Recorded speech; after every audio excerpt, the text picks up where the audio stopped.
Así que, hermanos míos, amados, estad firmes y constantes, creciendo en la obra del Señor, siempre sabiendo que vuestro trabajo en el Señor no es en vano. Sí, hermanos, quiero hacer énfasis, ahí dice, firmes, constantes y creciendo. ¿Sí? Así es que, hermanos, edificando la iglesia. Y la iglesia, hermanos, la iglesia desde los principios, desde los inicios del cristianismo, ha sido, yo creo que, la iglesia más perseguida en todos los tiempos, hermanos. Yo creo que desde el inicio, si usted se da cuenta, hermanos, desde la antigüedad, el pueblo de Israel, hermanos, fue uno de las comunidades más marginadas y explotadas por los egipcios. ¿Sí? El pueblo de Israel vivía en esclavitud, hermanos, con el faraón, trabajando y trabajando y trabajando, pero todas las riquezas, hermano, eran para faraón. ¿Sí? Y esa iglesia, ese cristianismo, hermano, bueno, se puede decir, esa religión, vaya, de cristianismo, era explotada, hermano. Era explotada grandemente porque vivía en esclavitud. Si usted puede pensar, en aquellos tiempos trabajaban, hermanos, a horas forzadas y en trabajos forzados, porque la cristiandad, hermanos, aquellos seguidores de Dios trabajaban para redimir a Faraón solamente. Entonces, desde allí, los egipcios, hermanos, explotaban y manipulaban tanto al pueblo de Dios, hermanos, que ellos decidieron un día, pues salir, ¿verdad? Salir de la esclavitud, y por medio, pues, de Moisés, el patriarca, hermanos, decidieron salir, pues, al desierto, hermanos, a buscar la tierra prometida. Pero, ¿qué se encontraron, hermanos? Que Faraón no los iba a dejar así nada más, ya váyanse y que les vaya bien, ¿no? Sino que cambió de opinión en cierto momento y dijo, vayamos a perseguirlos y acabemos con ellos. ¿Sí? De allí se vino todo aquel desenlace del éxodo, hermanos, aquella pasada del mar. Usted lo debe recordar, cuando Moisés con su vara abre el mar inmenso y pasa el pueblo de Israel hacia el otro lado, y después Faraón con sus soldados va y fueron tragados por aquellas aguas, hermanos. ¿Sí? Bien, el punto no termina ahí, hermano. De ahí viene Cristo Jesús, hermano, viene Cristo Jesús reiniciando, dando continuidad a estas profecías, hermanos, del Antiguo Testamento. Y vaya, ¿qué pasó? ¿Qué pasó con nuestro Señor Jesucristo? Pues vamos también, que fue perseguido inminentemente. ¿Sí? Fue vituperiado, fue lacerado, fue arrestado y culminó en una cruz, hermanos. ¿Sí? Pero no termina así. Jesús no pudo conseguir ser profeta ni en su propia tierra, hermanos, ni en su propia tierra. Así es de que experimentó envidias, traiciones, odio, hasta que fue ajusticiado de la manera más insensata que puede pasar un humano, hermano, crucificado, ¿verdad? Ya lo decíamos. Pero, hermanos, también sus seguidores, los cristianos de aquel tiempo de Jesús, hermanos, sufrieron persecución, como iglesia fundada por Cristo Jesús.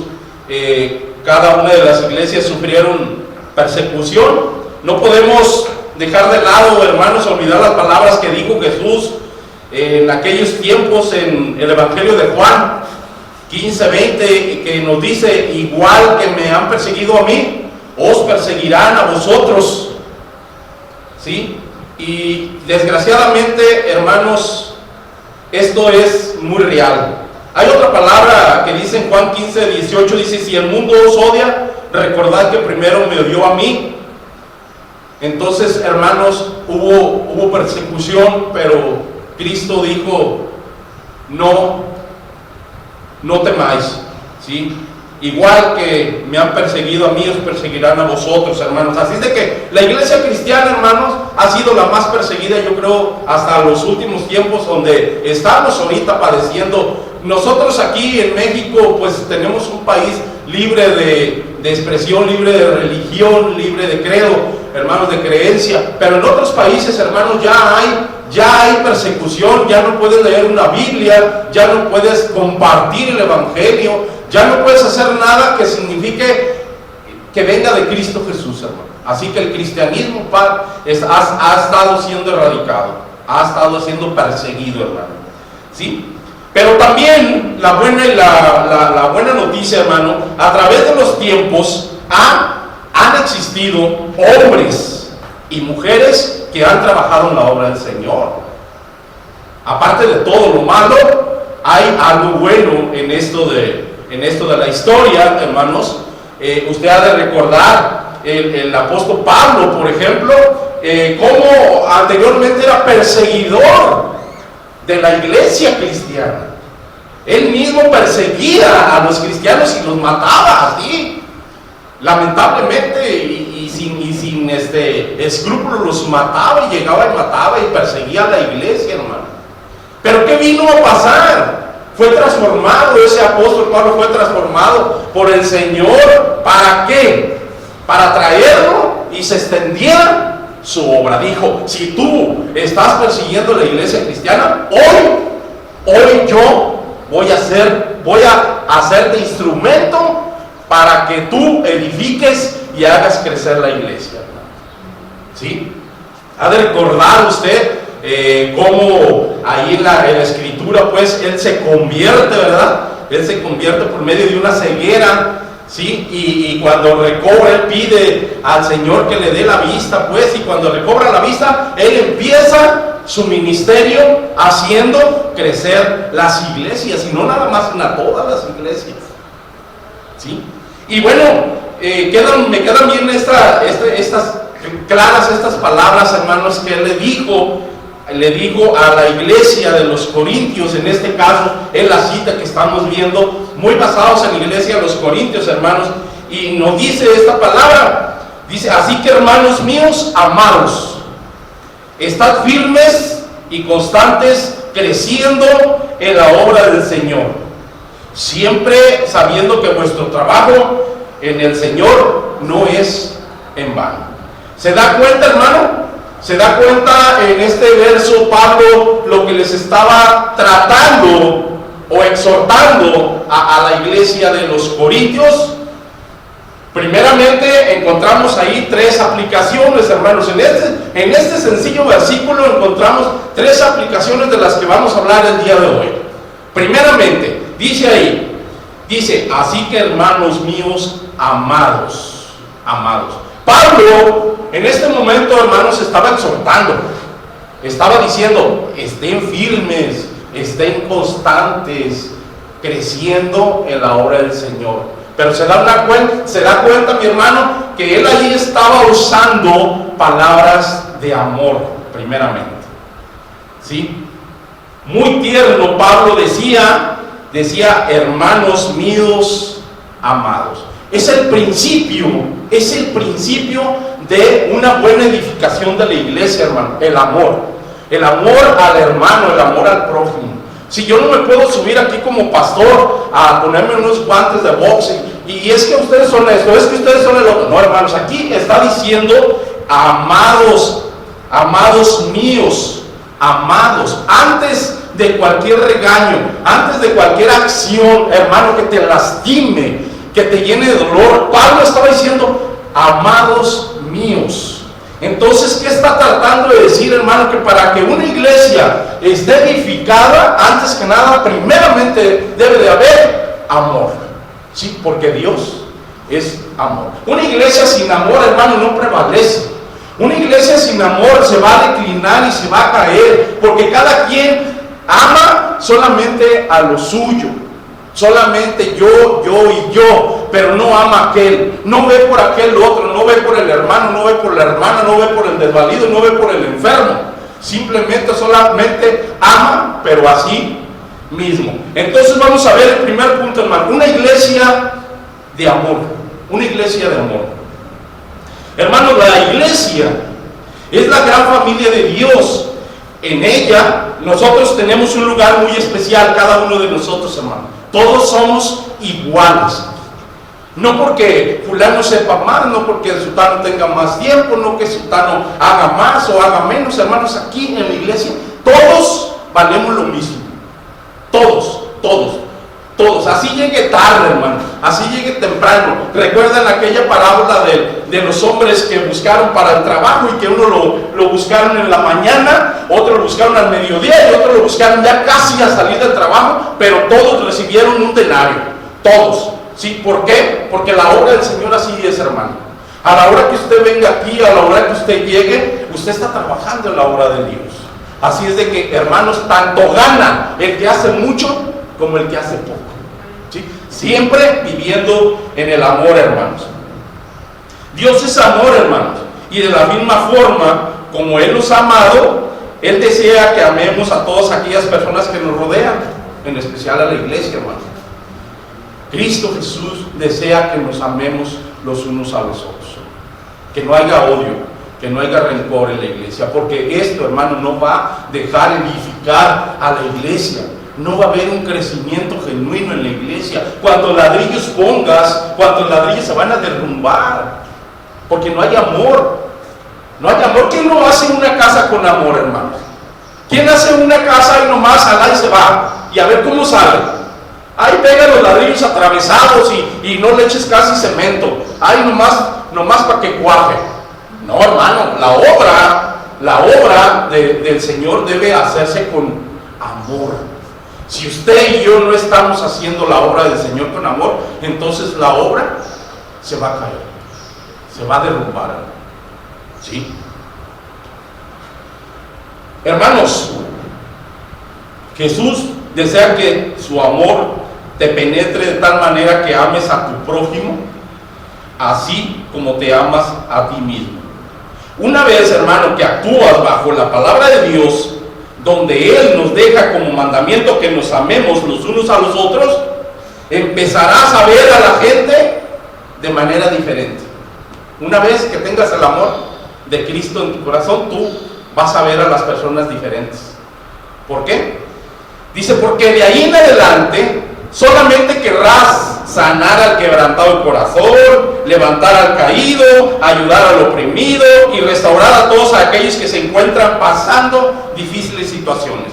Pero cuando tienes el amor, cuando no tienes el amor, a mí no me interesa que fulano esté sufriendo, son sus problemas, yo qué tengo que ver en el asunto.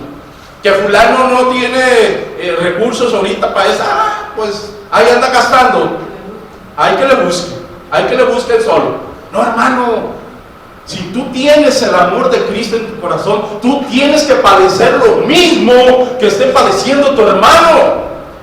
No puede estar tu hermano padeciendo y tú riendo. Entonces, ¿cuál edificación hay en la iglesia? ¿Cuál amor hay entre la iglesia? No hay amor. Y si no hay amor, una iglesia nunca va a ser edificada. Dios te dice que ames a tu prójimo, te está diciendo que lo ayudes en su necesidad, que seas un consuelo en el dolor, que no te vuelvas indiferente a su adversidad. Antes, hermanos, bien conviértete en una extensión de amor del Padre Celestial. Que tú seas ese vínculo perfecto del Padre hacia el prójimo. Que tú seas el intermediario de ese amor que Dios da a todo su pueblo. Pero que en ti se vea reflejado ese amor hacia tu hermano, a tu hermana, a tus parientes en la carne, hermano. No digo que solamente a la iglesia. Tenemos hermanos carnales, tenemos tíos, tenemos sobrinos, primos, X. Simplemente el amigo se dice prójimo. ¿Cuáles son las personas más próximas a ti? Los más próximos. Próximo quiero decir próximo, el más cercano. Así que no solamente tiene que ser la iglesia, hermano, sino que también pueden ser tus hermanos, tus tíos, cualquier pariente tuyo que esté cercano es tu prójimo, hermano. Así que Dios te dice que ames a tu prójimo. Por tanto, hermanos, como hijos de Dios, es muy importante caminar en sus mandamientos y guardar cada una de sus ordenanzas. Debes mostrar amor a todos aquellos que te rodean. A todos aquellos que te rodean. Ser colaboradores y ayudar en medio de la necesidad de ellos. Orad, hermanos, orad los unos por los otros. Pedir al Espíritu Santo para que les fortalezca y les revele cuanto Jesús les ama, para que así puedan alcanzar la salvación de sus almas, hermanos. Hay que hablarles del amor de Dios, hay que hablarles del amor de Jesucristo, para que encuentren oportuno socorro.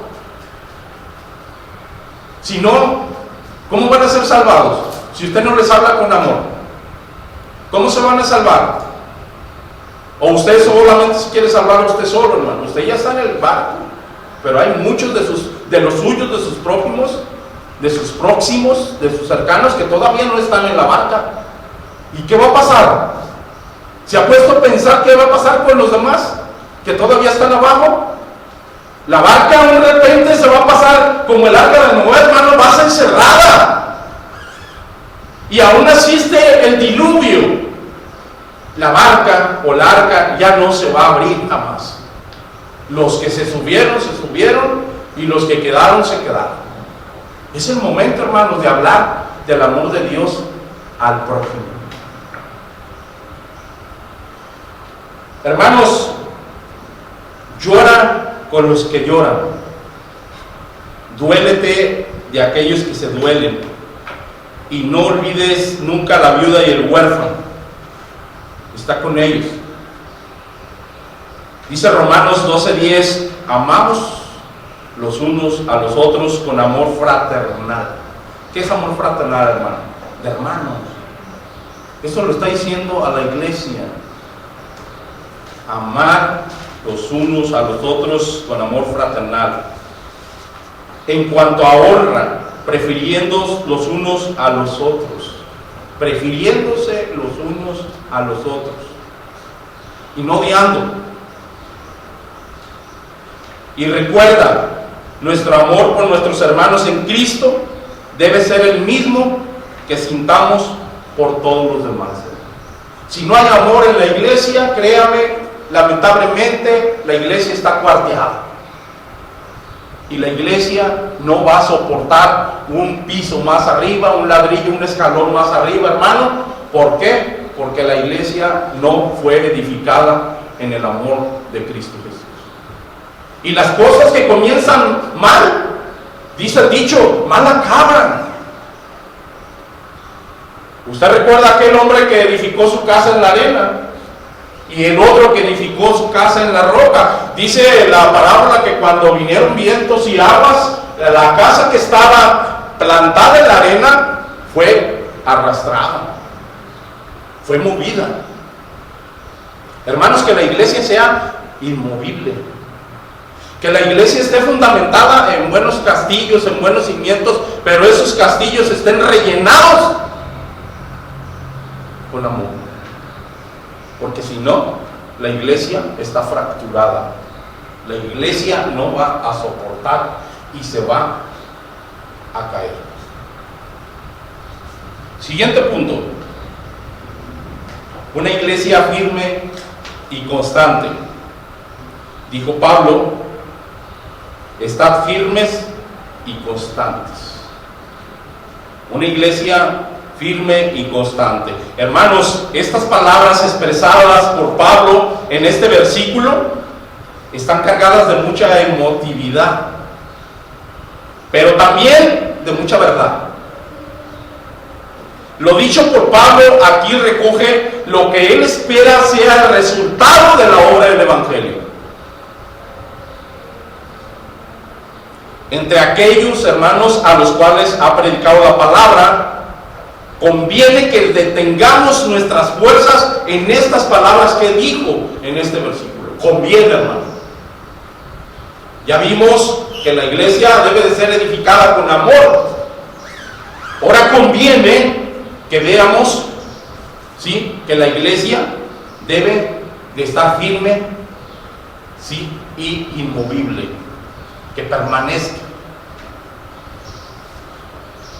Después, hermanos, de haber dado instrucciones específicas de Pablo y exhortaciones sobre los múltiples pecados que como resultado de su inmadurez estaban pasando las iglesias, en especial la iglesia de Corintio, por su inmadurez, el apóstol Pablo termina, hermanos, por mostrarles que el corazón de la fe cristiana, fíjese bien, hermano, algo bien importante, descansa en la esperanza de la resurrección y solamente en la esperanza de la resurrección, en nada más.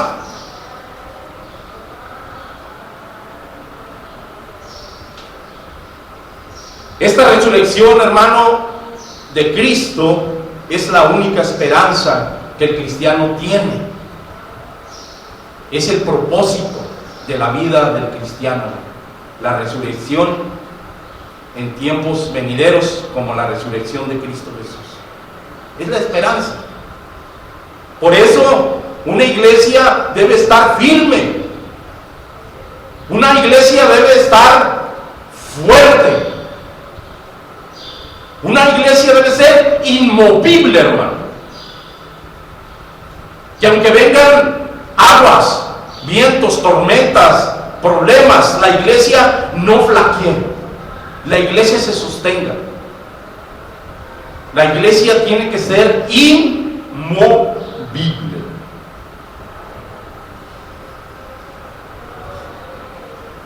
Muchos de los males que quejaban a esta iglesia, hermanos, venían del mal o de un mal entendimiento del evangelio. Un mal entendimiento del evangelio, hermano. Y también por abrazar filosofías de hombre o mundanas. La iglesia escuchaba allá y escuchaba acá, y cuando una iglesia escucha aquí y escucha allá, quiere decir que la iglesia no está madura. Cuando nos dejamos llevar por aquellas pláticas, por aquellas que yo esto y que yo el otro, y que mira acá y que aquí no vayas y que ve allá, esa es una iglesia inmadura, hermano. Eso estaba pasando en ese tiempo con la iglesia de los Corintios. Se dejaban llevar por filosofías mundanas y estaban padeciendo. La iglesia de los Corintios estaba padeciendo esto, hermano. Y ellos pensaban algo completamente fuera de serie, hermano. Fíjese, era una iglesia formada, era una iglesia fundamentada, era una iglesia formada por los apóstoles, hermano.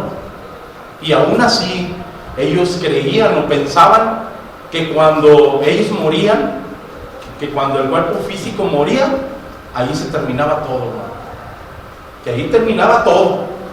Entonces, pues la iglesia decía, bueno, pues si ahí va a terminar todo, vámonos dando rienda suelta al pecado. Pues ¿qué tiene? Sí, decía una canción de Vicente Fernández, no sé, secular, hermanos. Dice que la vida es como una paleta, hermano, de hielo, que si le chupas, se acaba. Y si no le chupas, también se acaba. Entonces decía la iglesia de Corintios, bueno, pues vámonos recio, hay que darle para adelante, hay que divertirnos. Al cabo, ¿cuál es el problema? La vida se va a acabar y nada nos vamos a llevar. Y ahí, muriéndonos, llevándonos al panteón, sepultándonos ahí todo terminó. ¿Se da cuenta, hermano, la inmadurez de la iglesia de los Corintios que tenía? ¿Se da cuenta? Pero el apóstol Pablo les deja bien claro, hermano, que más allá de la muerte hay una garantía de vida eterna para todos los que creen, y que dicha esperanza debe modelar una vida de fe firme y de crecimiento continuo en la misma fe. Él les dijo, no es así. No es así. La vida no se termina con la muerte física. Hay la garantía de la vida eterna. y de la resurrección de entre los muertos. Así como Cristo Jesús resucitó, usted y yo también tenemos la garantía, hermanos, de que un día vamos a ser resucitados. Así de que no le cuenten, como dicen de la propaganda, que no le digan que cuando usted vaya al panteón, ahí se acabó todo. No, hermanos, no es así. Ahí se acaba a lo mejor su sufrimiento, ahí se acaba su padecer, ahí se acaba su dolor, ahí se acaba su llanto, ahí se acaba su tristeza, ahí se acaban sus problemas, pero empieza una nueva vida. Porque es la garantía que Jesús nos da. Aquel que cree en su palabra. Por eso Colosenses 1:23 nos dice, hermanos, si en verdad permanecéis fundados, fíjese bien, si en verdad permanecéis fundados y firmes en la fe, y sin moveros de la esperanza del evangelio que habéis oído, el cual se predica en toda la creación que está debajo del cielo, de cual yo, Pablo, fui hecho ministro. Hermanos, una iglesia debe de ser inmovible, debe permanecer firme. Hay un canto muy hermoso que canta, o la iglesia se titula Firmes y Adelante, huestes de la fe. Firmes y adelante, hermano. Una iglesia debe caminar firmes, inmovibles.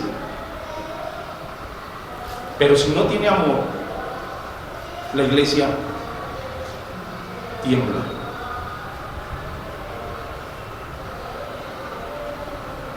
Punto 3. Una iglesia creciendo en la obra del Señor. Dijo Pablo, y creciendo en la obra. Porque todo lo que hagáis no será en vano. Todo lo que hagáis para el Señor no será en vano. Así que dice aquí, creciendo en la obra del Señor. Pero ¿cómo vamos a crecer, hermanos, en la obra del Señor? Pues con una iglesia unida. Necesitamos de todos. Necesitamos de todos, hermanos. Dice 1 Corintios 3:6. Dice, yo planté, Apolo regó, pero el crecimiento lo ha dado Dios. ¿Sí? Así que ni el que planta es algo, ni el que riega, sino Dios da el crecimiento. Así es que, hermano, no vea su participación como que va a ser beneficioso para el hermano o para la hermana. No, hermanos, usted riegue, usted haga la obra, no fijándose con quién va a quedar bien o con quién va a quedar mal. Usted haga la obra con amor, que le nazca. Véanlo como lo que está haciendo, que lo está haciendo para el Señor solamente. Si usted pone una lámpara, si usted pone un ventilador, si usted pone la olla del café, si usted X, pues, hermano, usted hágalo no viendo para el hombre, hágalo para el Señor. Haga la obra. No se fije que sea para el hermano, para el Señor allá afuera, no. Hágalo para el Señor Jesús.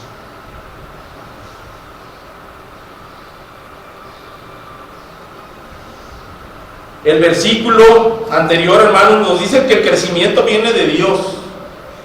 Esto significa que si queremos crecer en la obra de Dios, si queremos crecer espiritualmente, necesitamos primeramente buscar a Dios. No puedes tener un crecimiento si la base no es Dios. Alimentarnos de su palabra, primeramente, estar en comunión con Él por medio de la oración. La oración es también importantísima en esta acción, hermanos, del crecimiento de la iglesia, de la edificación de la iglesia. Si no hay oración, también la iglesia flaquea. Hermanos, no podemos quedarnos más como niños espirituales. No podemos quedarnos más, hermanos. Tenemos que salir adelante, tenemos que tener una meta, tenemos que tener un propósito. Es indolente que estemos aquí sentados sin hacer nada, en un confort de 4 paredes. Mucho calor, sí, o mucho frío, pero aquí estamos. Necesitamos hacer crecer la obra del Señor. Dice 1 Corintios 3:1, hermano, dice: de manera que yo, hermanos, no pude hablarlos como a espirituales, sino como a carnales, como a niños en Cristo. ¿Por qué, hermano? Porque no hay un crecimiento.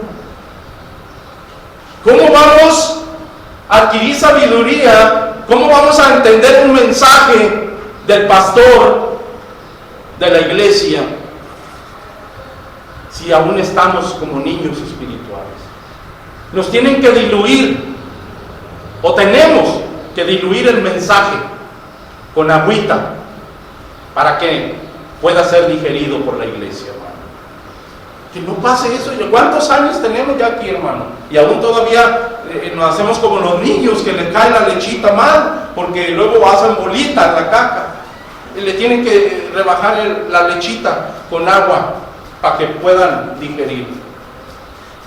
¿Cuántos años vamos a estar más así, hermanos? Que diluyendo el mensaje para que caiga bien, diluyendo el mensaje para que no lastime al hermano, diluyendo la palabra para que no se sienta el hermano y se vaya. ¿Cuántos tiempos más vamos a estar así? Tenemos que ser una iglesia madura. Yo no puedo decir que tenga tantos años aquí en la congregación, pero ya los años que tenemos mi esposa y yo, mi familia, ya tendríamos que estar maduros. Hay personas que tienen más años acá.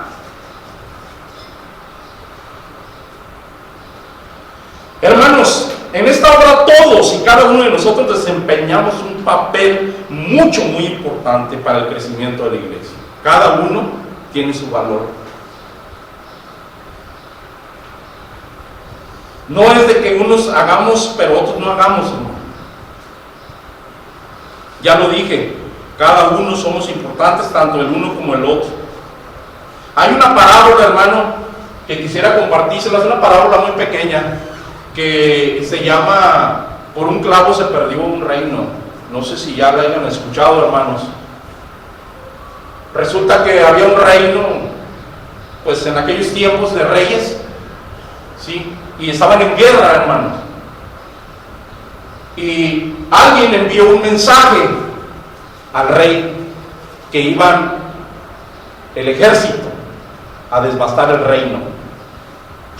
El hombre a cual se le dio el papel para que lo llevara al rey, llevó su caballo a que le pusieran los herrajes, las herraduras, porque tenía que recorrer 3 o 4 días a caballo a llevar la carta, ¿sí?, de aplicación de guerra para el reino. Este hombre llega con el herrero, y el herrero, por no hacer las cosas conscientemente, deja una herradura sin un clavo. Sin un clavo. La herradura lleva 6 clavos, 3 a un lado y 3 al otro. Deja la herradura sin un clavo, hermano. El jinete se sube confiadamente en su caballo y empieza a correr. Pasa un día, pasa otro día, y la herradura del caballo, ¿qué creen que pasa, hermanos? Se empieza a aflojar por un clavo. Llega el momento, al tercer día, ya casi para llegar al rey a dar el aviso, la herradura cae. El caballo empieza a cojear hasta que ya no puede caminar más. El jinete se tiene que bajar ahí a esperar porque el caballo ya no puede caminar más. Y dice, bueno, pues voy a seguir caminando a llevar el aviso. Pero ¿qué cree que pasa, hermano? Pues iba caminando mientras el ejército que venía en guerra hacia el reino lo alcanza y pues lo mata. El aviso nunca llega al rey y el ejército llega completamente ajenos a que venía la guerra, agarran al rey, lo matan y ahí se termina el reino. La parábola nos enseña que por un clavo, un diminuto clavo, que no esté bien, que no trabaje bien, o que no trabaje definitivamente, hermanos, todo el reino se cayó. ¿En qué puedo aplicar esta parábola en una iglesia?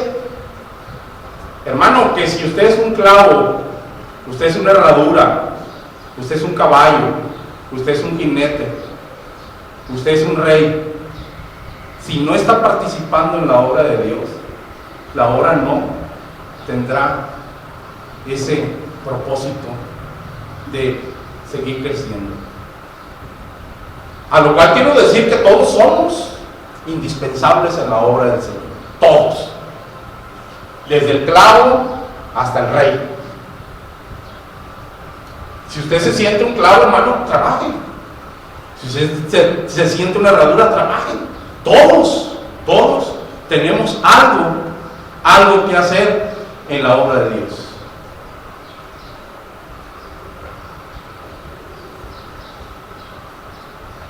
Dice Colosenses 3, 23 y 24: y todo lo que hagáis, hacedlo de corazón, como para el Señor y no para los hombres, sabiendo que del Señor recibiréis la recompensa de la herencia, porque a Cristo al Señor servís. Así que, hermano, la obra no es para los hombres. No se justifique. Nada lo exime de que no haga la obra del Señor. No, es que yo no hago la obra porque fulanito. No, es que yo no hago esto porque... No, hermano, la obra no es para el hombre, la obra es para el Señor.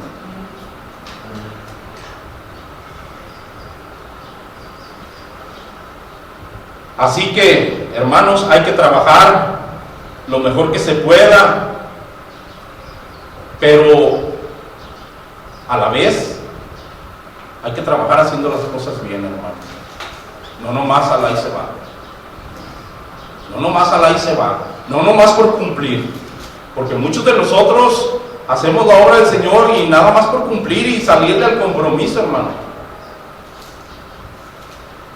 Pero la obra hay que hacerla bien, hermano, porque Dios es el que está viendo cómo está usted haciendo la obra. Y si no me cree, vaya a la Biblia. Vaya a la Biblia y lea ahí Jeremías 48:10.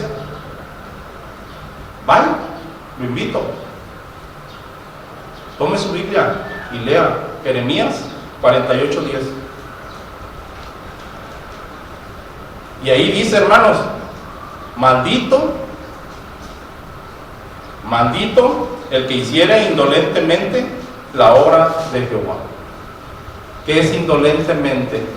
Y negligentemente, o nomás al ahí se va. ¿Sí conoce la negligencia, verdad? Los doctores cuando hacen algo que curan a una persona y dejan por ahí unas tijeras o una gasa ahí adentro, ¿por qué? Porque no hicieron las cosas correctamente, hermano. Ahí lo hicieron nada más al ahí se va. Eso es indolentemente. Esa es la indolencia, la negligencia. Si usted no está haciendo las cosas como deben de ser, hermano, mejor no las haga. Porque aquí dice bien claro, maldito el que hiciera indolentemente la obra de Jehová, y maldito el que detuviere de la sangre su espada. Ahí está otra de las cosas muy importantes, hermano. El que no deje que entre la espada al hermano o a la sangre del hermano. El que le quite la palabra. El que no deje penetrar la espada es la palabra. El que esté siendo piedra de tropiezo para el hermano. Aquí dice, maldito sea el que hace indolentemente la obra del Señor y no deje penetrar la espada a la sangre. Así es que, hermanos, la obra hay que hacerla bien o mejor no hacerla, porque Dios es el que le demandará todo esto. Hermanos, la obra tiene un propósito, y este es el que nos llama a todos a seguir adelante, edificando la iglesia, hermano. El propósito, por ejemplo, de una escalera. ¿Cuál es el propósito de una escalera, hermano Alfonso?